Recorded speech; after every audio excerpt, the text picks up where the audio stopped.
ഇത് പയ്യന്നൂർ. ഇവിടെ രാഷ്ട്രീയ കാലാവസ്ഥകൾ മാറിയേക്കാം, വിവാദങ്ങളുടെ വേനൽ കനത്തേക്കാം. പക്ഷേ ഏത് കൊടുങ്കാറ്റ് വീശിയാലും പയ്യന്നൂരിലെ CPM എന്ന വൻവൃക്ഷത്തിലെ ഒരില പോലും കൊഴിയില്ല. കണ്ണിലെ കൃഷ്ണമണി പോലെ പ്രസ്ഥാനത്തെ കാക്കുമെന്ന ദൃഢനിശ്ചയത്തോടെ പാർട്ടി കേഡർമാർ കാവൽ നിൽക്കുമ്പോൾ ഏത് രാഷ്ട്രീയ സുനാമി അഞ്ഞടിച്ചാലും ഈ ചുവപ്പ് കൊട്ടയുടെ ഒരു കല്ല് പോലും ഇളകില്ല.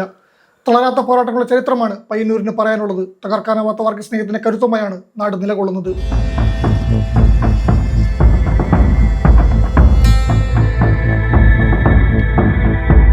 വിവാദങ്ങൾ വന്ന വഴിക്ക് പോകും.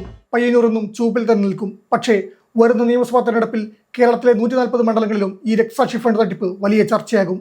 പ്രസ്ഥാനത്തിനു വേണ്ടി ജീവൻ വലിയർപ്പിച്ച ഒരു രക്തസാക്ഷിയുടെ കുടുംബത്തിന് നൽകേണ്ട തുകയിൽ പോലും തിരിമറി നടന്നുവെന്ന ആരോപണം CPMന്റെ ധാർമ്മിക അടിത്തറയാണ് ചോദ്യം ചെയ്യുന്നത്. പയ്യന്നൂരിലെ ഉരുക്കുകോട്ടക്കുള്ളിൽ വിള്ളലുകൾ വീഴ്ത്താൻ പ്രതിപക്ഷം ഈ ആയുധം മൂർച്ച കൂട്ടുമ്പോൾ മറുഭാഗത്ത് കുഞ്ഞികൃഷ്ണനെ പോലൊരു നേതാവിനെ തള്ളിപ്പറഞ്ഞ് പ്രശ്നം പരിഹരിക്കാമെന്ന പാർട്ടി കണക്കൂട്ടൽ എത്രത്തോളം വിജയിക്കുമെന്ന് കണ്ടറിയണം. അഴിമതിക്കെതിരെ എന്നും ശബ്ദമുയർത്തുന്ന ഒരു പ്രസ്ഥാനം സ്വന്തം അണികൾക്കിടയിലെ സംശയങ്ങളെ ദൂരീകരിച്ചില്ലെങ്കിൽ 2026 വോട്ടെണ്ണൽ ദിനത്തിൽ അത് വലിയ രാഷ്ട്രീയ വില നൽകേണ്ടി വരുന്ന ഒരു തിരിച്ചടിയായി മാറിയേക്കാം. വിവാദങ്ങളുടെ കേന്ദ്രബിന്ദു ധനരാജ് രക്തസാക്ഷി ഫണ്ട് തട്ടിപ്പ് ആരോപണമാണ്. പാർട്ടി ജില്ലാ കമ്മിറ്റി അംഗം കുഞ്ഞികൃഷ്ണൻ ഉന്നയിച്ച ഗുരുതരമായ ആരോപണങ്ങൾ പയ്യന്നൂരിലെ അണികൾക്കിടയിൽ വലിയ ചർച്ചയായിട്ടുണ്ട്. കഴിഞ്ഞ തദ്ദേശ തെരഞ്ഞെടുപ്പിൽ പയ്യന്നൂർ നഗരസഭയിലെ 36-ാം വാർഡിൽ CPM വിമതൻ C വൈശാഖ് വിജയിച്ചത് പാർട്ടി നേതൃത്വത്തിന് വലിയൊരു മുന്നറിയിപ്പാണ്. മുൻ ബ്രാഞ്ച് സെക്രട്ടറിയും DYFI മുൻ മേഖലാ വൈസ് പ്രസിഡന്റുമായ C വൈശാഖ് വിമതനായി നിന്ന് 458 വോട്ടിന്റെ ഭൂരിപക്ഷത്തിൽ ജയിച്ചത് എളുപ്പം തള്ളിക്കളയാനാവില്ല. ഇവിടെ 3ാം സ്ഥാനത്തായിരുന്നു LDF സ്ഥാനാർത്ഥി. CPMന്റെ ഉറച്ച മണ്ഡലങ്ങളിലൊന്നാണ് പയ്യന്നൂർ. സാക്ഷാൽ പിണറായി വിജയനെ നിയമസഭയിൽ എത്തിച്ച മണ്ണ്. 1967 മുതൽ ഇന്നോളം CPM അല്ലാതെ മറ്റൊരു പാർട്ടി ഇവിടെ നിന്ന് വിജയിച്ചിട്ടില്ല. കഴിഞ്ഞ നിയമസഭാ തെരഞ്ഞെടുപ്പിൽ TI മധുസൂദനൻ വിജയിച്ചത് 49,750 വോട്ടിനാണ്. UDF തരംഗം ആഞ്ഞുവീശിയ തദ്ദേശ തെരഞ്ഞെടുപ്പിൽ പോലും മണ്ഡലത്തിൽ ഇടതുമുന്നണിക്ക് 32,000 വോട്ടിന്റെ ഭൂരിപക്ഷമുണ്ട്.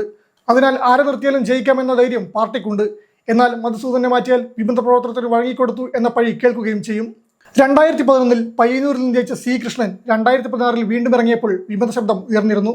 അന്ന് മധുസൂദനെ മത്സരിപ്പിക്കണമെന്നാവശ്യപ്പെട്ട് ഒരു വിഭാഗം രംഗത്ത് വന്നു.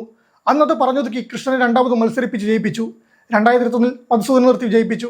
തനി ആവർത്തനം പോലെയാണിപ്പോൾ മധുസൂദനെതിരെ നീക്കം വന്നത്. രക്തസാക്ഷി C ധനരാജന്റെ കുടുംബസഹായ ഫണ്ട്, ഏരിയ കമ്മിറ്റി ഓഫീസ് നിർമ്മാണ ഫണ്ട്, തെരഞ്ഞെടുപ്പ് ഫണ്ട് എന്നിവയിൽ വ്യാപകമായ ക്രമക്കേട് നടന്നുവെന്നാണ് ആരോപണം.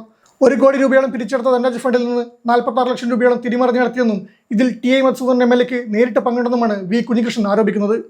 2012 ആരോപണങ്ങൾ ഉയർന്നപ്പോൾ TI മധുസൂദനെ ജില്ലാ സെക്രട്ടറിയിൽ നിന്നും ജില്ലാ കമ്മിറ്റിയിലേക്ക് തരം താഴ്ത്തിയിരുന്നു. പരാതിക്കാരനായ കുഞ്ഞികൃഷ്ണനെ ഏരിയ സെക്രട്ടറി സ്ഥാനത്ത് നിന്നും നീക്കി.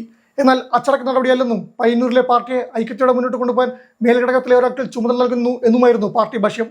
കുഞ്ഞികൃഷ്ണന്റെ പരാതി പാർട്ടി കമ്മീഷൻ അന്വേഷിച്ചെങ്കിലും വ്യക്തിപരമായ പണാപഹരണം നടന്നിട്ടില്ലെന്നും കണക്കുകൾ അവതരിപ്പിക്കുന്നതിൽ മാത്രമാണ് വീഴ്ചയുണ്ടായതെന്നുമാണ് നേതൃത്വത്തിന്റെ ഔദ്യോഗിക നിലപാട്.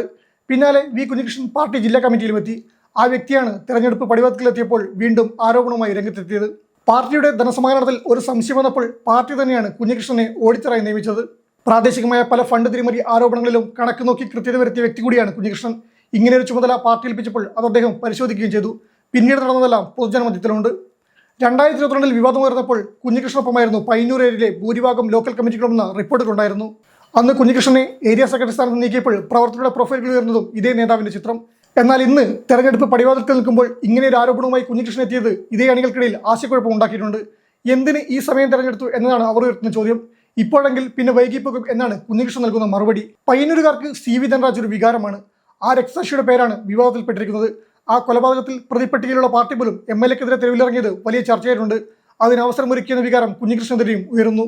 തെരഞ്ഞെടുപ്പിൽ മധുസൂദന് വീണ്ടും സീറ്റ് ലഭിക്കുമെന്നാണ് ഇപ്പോൾ എല്ലാവരും ഉറ്റുനോക്കുന്നത്.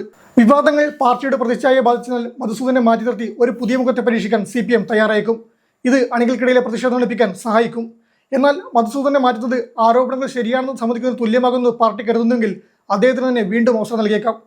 മധുസൂദനൻ അല്ലെങ്കിൽ മണ്ഡലത്തിനകത്തു നിന്ന് തന്നെ സ്ഥാനാർത്ഥിയാക്കിയുള്ള നിരവധി നേതാക്കളുണ്ട്. C സത്യപാലൻ, P സന്തോഷ് തുടങ്ങിയവർ പാർട്ടിക്ക് മികച്ച ഓപ്ഷനുകളാണ്. എന്നാൽ നിലവിലെ MLA മാറ്റുമ്പോൾ ഒരു സംസ്ഥാന നേതാവ് വേണമെന്ന് കരുതുകയാണെങ്കിൽ MP ജയരാജനോ P ജയരാജനോ പോലുള്ള നേതാക്കളും ചെങ്കോട്ട കാക്കാൻ എത്തിയേക്കാം. സമയം മലയാളം വാർത്തകൾ ഇനി ടൈംസ് ഓഫ് ഇന്ത്യ സൂപ്പർ ആപ്പിലും. ഇതിനായി പ്ലേ സ്റ്റോറിൽ നിന്നോ ആപ്പ് സ്റ്റോറിൽ നിന്നോ times of India app install ചെയ്യൂ. മലയാളം ഭാഷ തിരഞ്ഞെടുക്കൂ. വാർത്തകൾ ആസ്വദിക്കാം. എല്ലാം ഇനി സമയത്തിൽ.